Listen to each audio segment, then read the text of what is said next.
Welcome to the Private Practice Startup, where we inspire you from startup to mastery. We chat with entrepreneurs, experts in the mental health and business arenas, and successful private practitioners to give you the tools needed to make your dream practice a reality. Visit theprivatepracticestartup.com for awesome resources, free trainings, and so much more.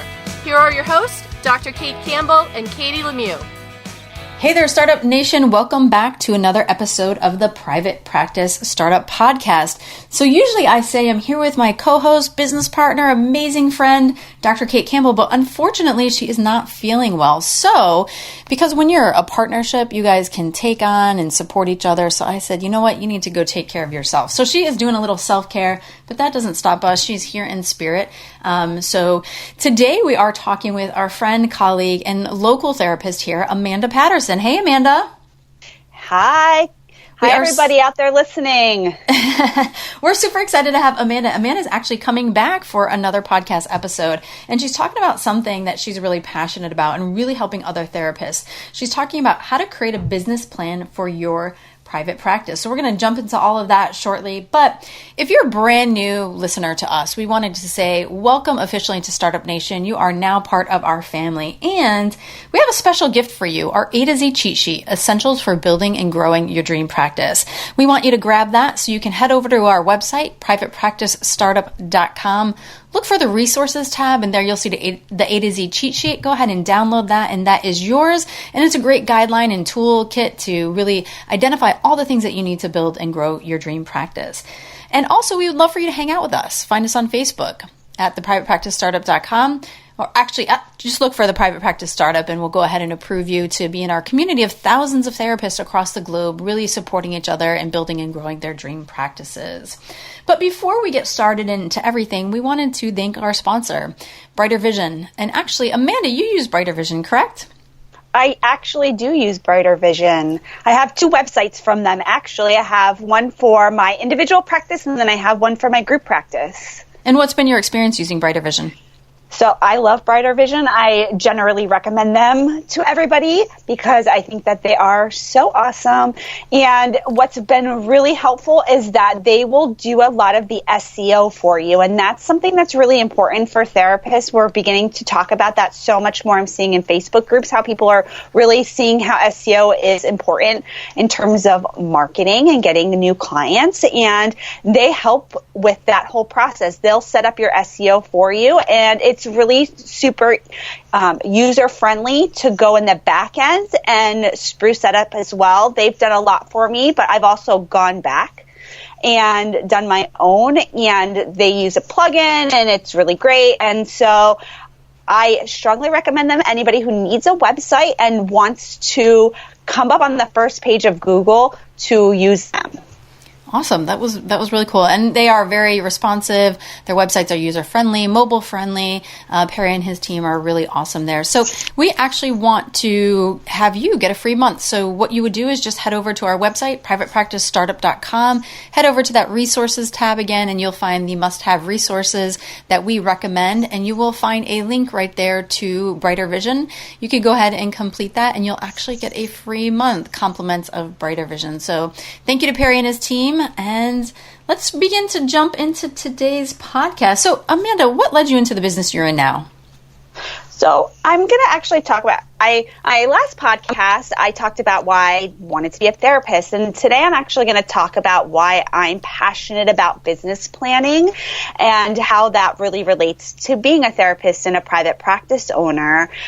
I was in a sorority in college, and I did some volunteering for them past my college years. And one thing that we did was strategic planning for the organization. And I would go to meetings, and I actually learned there how to do a business plan and how to do a strategic plan. And so when I became a clinical director at an agency, they needed somebody that had experience creating business plans and strategic plans to work on a CARF accreditation. And I was able to do that. I learned that through this volunteer opportunity that I had, and I was able to use that skill at my agency.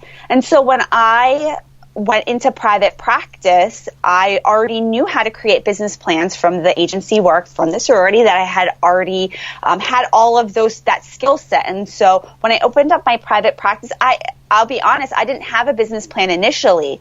But when I was probably in my head, if I'm really being honest, but it wasn't on paper. But when I went to go grow, when I went to start a group practice, when I went to bring on renters and other people, I've really put down a business plan, and it helped me to make a lot of decisions about what kind of office I needed to be in, what kind of structure I wanted, what kind of support staff I was going to need, and what kind of marketing efforts were going to be needed, as well as what the finances were going to be, whether this was a viable decision and option for me, or if I should just keep renting from somebody.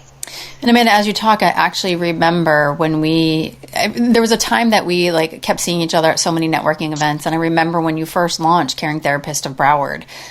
So it's really exciting to hear you kind of talk about that, because I remember that way back when. And also we had a great podcast with CPA Craig Cody. And one of the important tips he gave is his number one tip is failing to plan. And so when you actually create a business plan, is you take a step back and you really look at the possibilities and potentials, the threats, the opportunities, all of that stuff in regards to creating your business. And really planning is so essential. And I know you're going to talk a lot about that today. Yeah, I think that planning for a private practice is really important. I have met with a lot of people who wanted to rent space from me or start a private practice, and people have really great ideas, and people have really good skills, and that they have a lot of ways that they could be an amazing clinician. And what I usually find is that people don't have a business plan put into place. They have all of the what they're going to do, but generally the how they're going to do it isn't written down. And I have found that people who have a plan or create plans are much better at building a private practice, including a cash paying practice. I can't imagine, with an insurance practice, if you join a group practice, you might just be joining their business plan. But if you're looking to really create something independent, you absolutely need a business plan. And when you say that, I believe there was a study that Harvard did, and I think ever since 2011 or 2010 is that I write out my goals for the year, and I constantly am looking at my goals, updating them, revising them, celebrating what I've accomplished. And for people who actually write out their goals, so hence a business plan is a type of goal, if you will, they actually achieve it astoundingly more. I don't know if it's 60, 70% or something like that. And so really having that plan, and not just having the plan, but utilizing it as a framework or a blueprint to really look at and help guide your process. I know that sometimes we kind of projecting into the future of what we think we might do or what we think will work, but it's really important to get that stuff down to help guide you on your process. So I'm really excited about your topic. And I know that, Amanda, you've been doing some in-person workshops as well. And I remember I actually had recommended your workshop to Earl Lewis, he's a transplant. Yes. I think he came from New Jersey. He came from New Jersey, yes. And he came to my workshop, and it was really great to see him have some ideas of things that had worked maybe in New Jersey so he was a transplant, and I think he had known a lot about New Jersey and some of the ways they did things up there, but in Florida we do things a little bit different. We all have the same code of ethics, but what's different is how much clinicians charge around here, what specialties are popular, how much office space is, what taxes look like. We're lucky in Florida that we don't have state income tax, but I think in other places they do. And so we have to be able to account for those things. And it was really awesome having him at the workshop and him creating a business plan. He left, when I do workshops, everybody comes and they leave with a business plan formally written out. And the thing about a business plan is that it can be extremely flexible and it can be fluid. Just because he left and other people left with a business plan doesn't mean that business plan isn't going to change, and some of maybe the marketing strategies aren't going to change, or if your financial situation changes and you decide that you want to pay yourself more money, your business plan is always going to be evolving. But yeah, when I do in-person workshops, we go through, it takes about 3 hours, and we do a complete business plan that includes all of the background information. It includes goals, finances, and marketing. Yeah, and you guys will want to listen to the end of the podcast because Amanda actually has a special announcement about her business plan workshops. But We're not going to reveal that right now. So why don't we jump into the topic regarding business planning and how to create a business plan for your private practice. So I know, Amanda, you have three steps for us. So the first step is to find some place to do your business plan, whether it's a workshop. Another really great resource is SCORE. And I know there's a Broward County, it's a small business administration that manages SCORE or is connected with SCORE, and you can get a business mentor, and you get an industry specific business mentor, and they will guide you in creating a business plan. They have a really thorough document. I know somebody else that created her business plan through SCORE, and it was really, really great. And so that's one way that you can do it. You can do a workshop, or you can download a template. That's going to be a part of my giveaway, or you can get one online. There's a lot of resources online. Now, you have to know yourself. You have to know whether you're the kind of person who will do that on your own, or if you need additional support.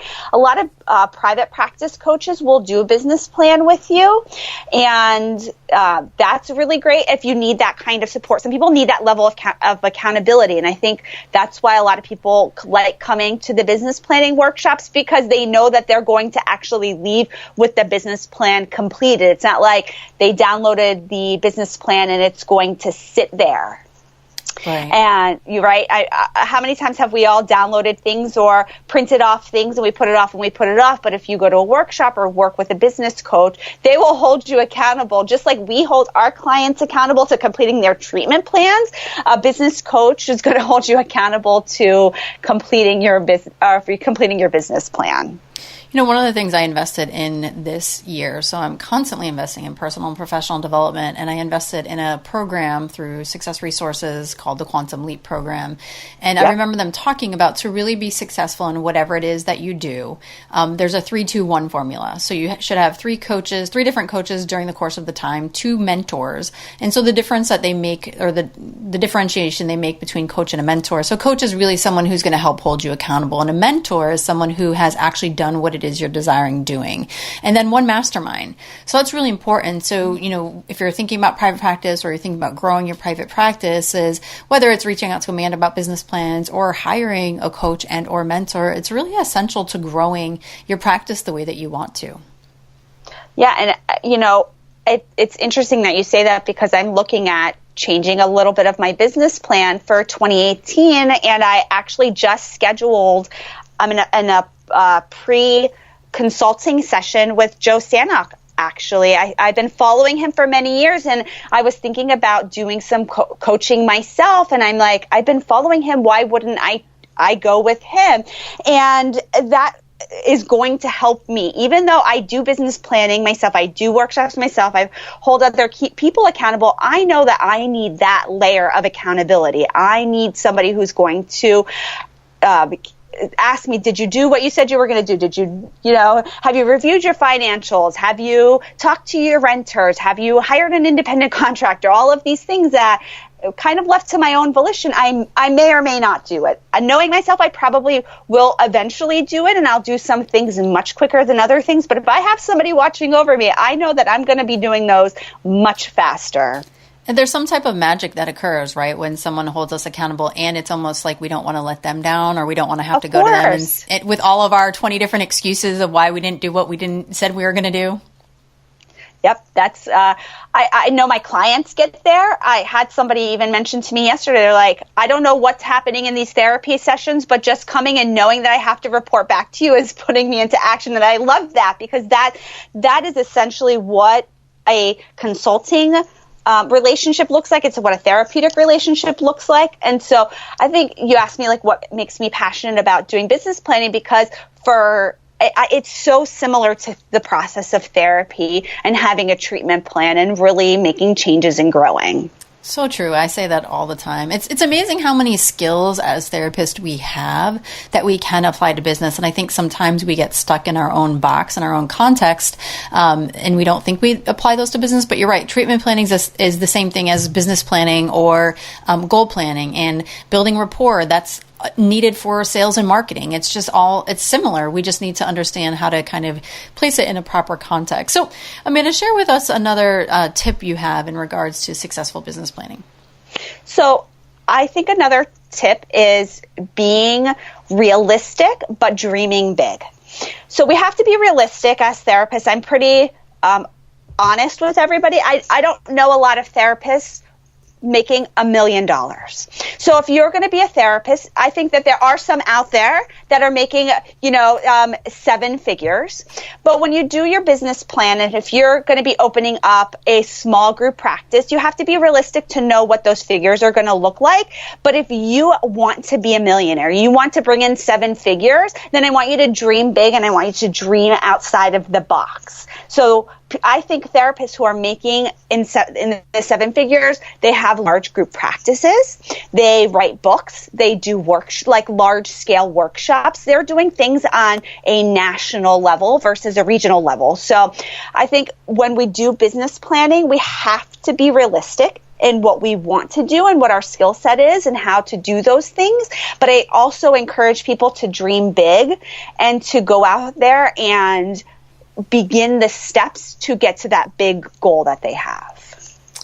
Well said. I really like that. And it's funny, as you said, that I don't know many therapists that are millionaires. I immediately thought about the Gottmans. I'm sure they're millionaires many times over. But you're right. What they do is, it's not just national, it's global, right? On a huge scale.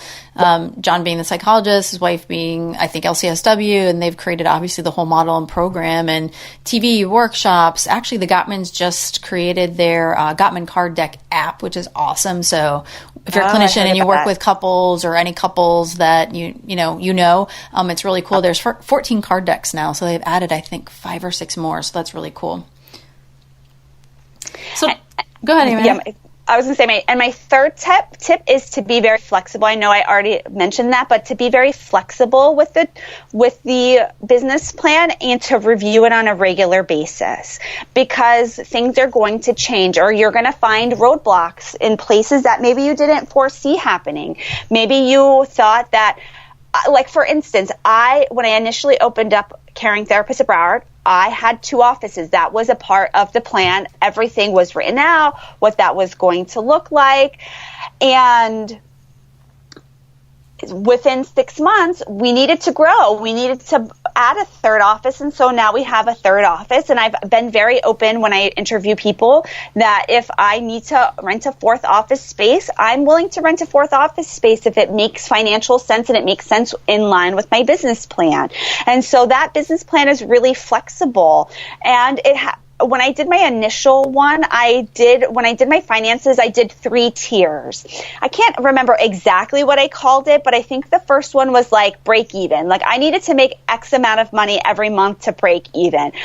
I needed to make the next level amount of money to feel pretty good. It was maybe called my feel good level, right? And then the final level, I called it abundance, what realistically with what I was doing was the amount of money that I could make, and that was a reach goal for me. And so that was where flexibility came in, and that I had to do the first level of things in order to reach the first goal, and then the second level, and then the 3rd level. And so a business plan has to be flexible, and it needs to be reviewed on a regular basis. And again, you can review that with your business coach. You can review that with your team. If you're doing business planning for your group practice, you actually want to include every stakeholder that is involved in your group practice. You want to have your independent contractors, your employers or your employees, your office manager. If your significant other is really involved in your business, that you want to have them come in and do business planning with you, especially when you do what's called a SWOT analysis, which is taking a look at your strengths, weaknesses, opportunities, and threats. It's really easy sometimes for us to see certain parts of our business. It's amazing to get feedback from other people, especially if they're not in the field, what some opportunities are out there. Sometimes therapists can be narrow because we're taught certain ways of doing things. We might not realize that we can have workshops that don't just have to be mental health in nature, that they could be, again, on that global, larger scale. And so having a lot of different stakeholders doing your business plan when you get to that level is great, because you can get feedback from them and they can say, listen, a really great strength is your Facebook page. I follow your Facebook page all the time. I see everything you post. It makes me want to go to therapy to you, even though, I work here or you're my partner. And so incorporating lots of people in that process is important, and it goes in line with that flexibility. You don't have to do this alone. You can have many people a part of your process of creating a business plan. You absolutely want your accountant to be involved in that, and every single year you're going to have to be flexible with your finances. Most people don't account for how much taxes that they're going to have to pay, and every year you're going to have to adjust your business plan and your finances to account for things like taxes, any increases in rent. Sometimes if you're adding clinicians, you have increases in insurance. You're going to have increases in marketing. If you have a part-time office manager and you get very busy, you may have to get a full-time office manager. And so there's a lot of flexibility that goes along with being in private practice, especially if you're looking to scale your private practice and your group practice, because you're going to have to constantly do new things unless it's a well-oiled machine and your business plan has been going and you have a 5-year business plan and you've gotten all the information for the stakeholders. But most people that I've seen don't even have a business plan, have been in private practice for a period of time, and that once they put their business plan in place, they can grow leaps and bounds. That's really great advice. And as you're talking, two things really resonate with me. We just had a podcast previous to yours with Craig Cody, where he talked about tax strategies to help private practices lower their tax bills. And I love how you recommend assuring that your accountant is part of your planning. And that's so essential, because really your relationship with your accountant should be a very good relationship. It just shouldn't be someone that you talk to once a year that you really don't feel comfortable with. I meet with my accountant at least twice a year, but I'm constantly calling him, asking him questions, and he's always so responsive. So that's really essential, because your accountant, a lot of times people think of an accountant as an expense, but they can actually help save you thousands of dollars. They can help you save so much money. That's the first person I recommend to anybody. If they ask, like, what's the first step? The first step is seeing an accountant, because they're going to give you the general rules of thumb. Whether a lot of people ask, should I be an LLC? Should I be an S Corp? And I will give some of my experience of what I've seen, but I can't personally give any of that advice because I'm not an accountant. An accountant will tell you if you're making X amount of money, it makes sense for you if you're, very, very part-time private practitioner, it might make sense for you not to create a business and just absorb it through your personal taxes. If you're making the next level, you want to be an LLC. And a lot of people, when they hit a certain amount, they switch over to an S Corp. And that accountant will guide you in those exact numbers. And then when you switch over from being an LLC to an S Corp, a lot of things change and they help you to provide that guidance and make those decisions. I know that you and I actually have similar experience regarding starting off as one entity, but then being taxed as an S Corp. And I know we've talked about that in some of the Facebook groups. And for me, I think when I was kind of headed more to the 6-figure mark, moving to an S Corp has actually saved me about $5,000. Oh, it's absolutely saved me a lot of money. And that's what I've heard. And that was my experience when you're closer and, to $100,000 and above, that being an S Corp will save you a tremendous amount because of the way that you're taxed and some of the things that you can do. And so my accountant was very, she advocated for some of these things that I've done, and it's been very helpful having her as a part. Even though she didn't sit down with me when I created my business plan, I knew where her head was at with a lot of things. It's the same. We've had a lot of conversations about how to reduce taxes and what are expenses and what can I take and how to prepare for my tax bill. I mean, I've already got an account for any overflow taxes that I may have to pay next year, and I pay additional every single month and every single quarter on my taxes to make sure that I'm planning for that. Yeah. And another thing that you said that also really stuck out and resonated with me, and interestingly enough, we just did a podcast with Melvin from Selling the Couch talking about company culture. And so I really like how you shared, like, if you're creating a group practice or you already have team members, is they should be completely involved in the business planning. And the reason why is that they take ownership, and they take ownership of really helping fulfill the company's vision and mission. And the more engaged and accountable they feel and that they're part of it, the more that they'll want to make that come to life. So I love that you added that in there. And I'm also assuming with your workshops, it's probably a really cool synergy. Like when you're saying, like, invite your spouse or your other team members, I'm sure working with the other therapists creating their business plan creates a lot of opportunity to see things or different ideas. Yes. And I've seen that. It's interesting because as you said that, I'm like, I should probably let people bring additional people if they want. And I've done some private workshops as well where I've worked with like a 2 therapists or 1 therapist in creating a business plan, and that would be a really great opportunity to, if you were to work with either me through a workshop or somebody else, to ask if you can bring your partner, or if you have a group practice for you to bring in those additional people. So that even this podcast has given me some good ideas for myself. I love that. That's like so serendipitous. And it's interesting, like every time I go to some type of personal or professional development workshop and someone is presenting their specific topic or their niche or what they do, and they have a live event, they always offer a free ticket for your spouse or your business partner to come. Why?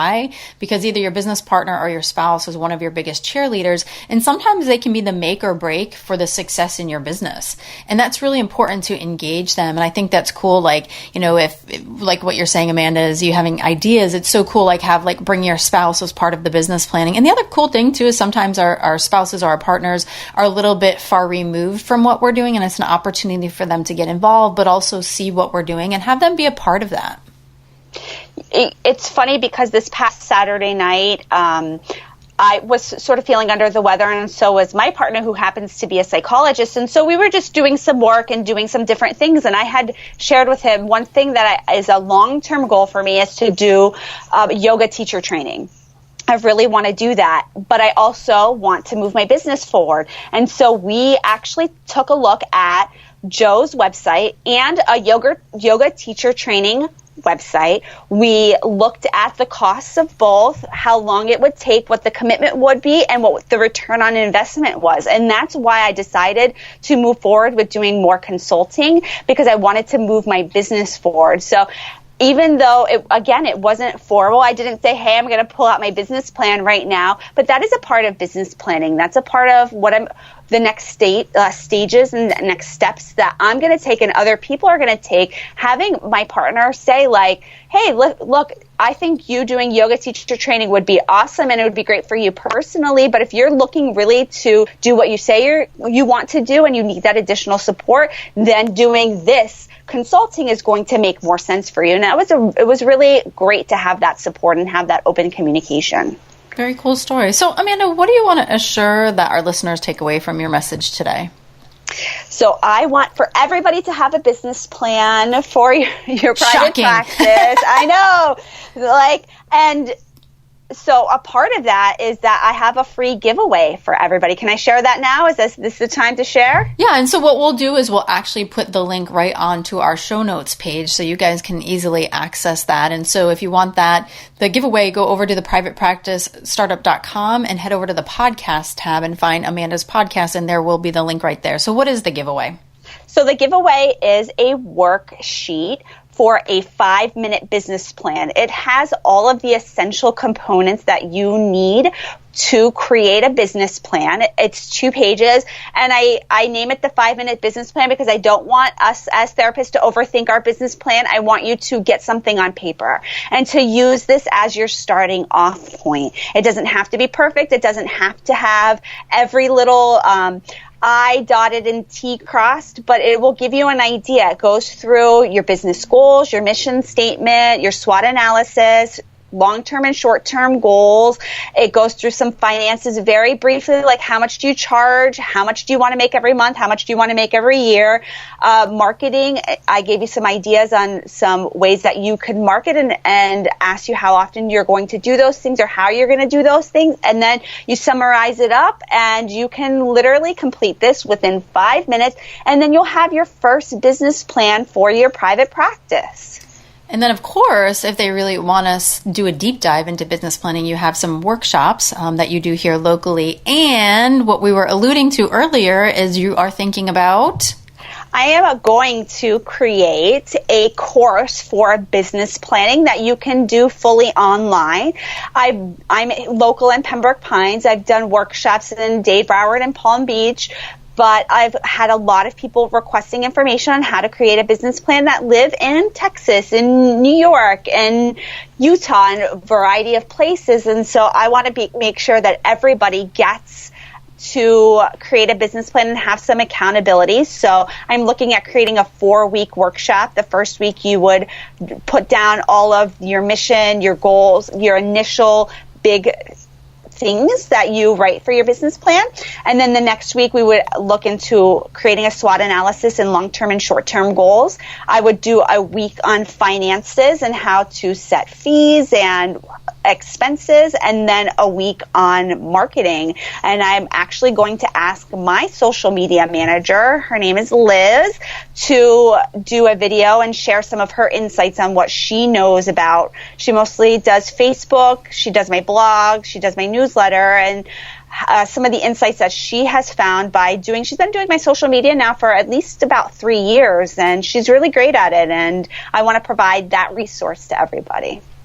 Awesome. So guys, you want to make sure that you are on the lookout for that. So this was such a great podcast. Amanda, it's nice to connect with you. We were just chatting before we went online that we haven't really seen each other face to face much this year, but it's always nice to see you online and just feel we're connected, and you're doing such great things with your team down there in Pembroke Pines. So Startup Nation, we wanted to say thank you so much for joining us for today's podcast with Amanda. And I know I referenced Craig Cody a few times during our podcast. He was the podcast before Amanda's, and he talked about tax strategies to lower your tax bills. So you want to make sure you check out that episode. And actually next time on next week's podcast, we're going to be bringing back Justin Gaines of Greenpoint Med, and he is going to be speaking to you guys about tips for billing through out-of-network insurance. So that's going to be a great podcast and a great service.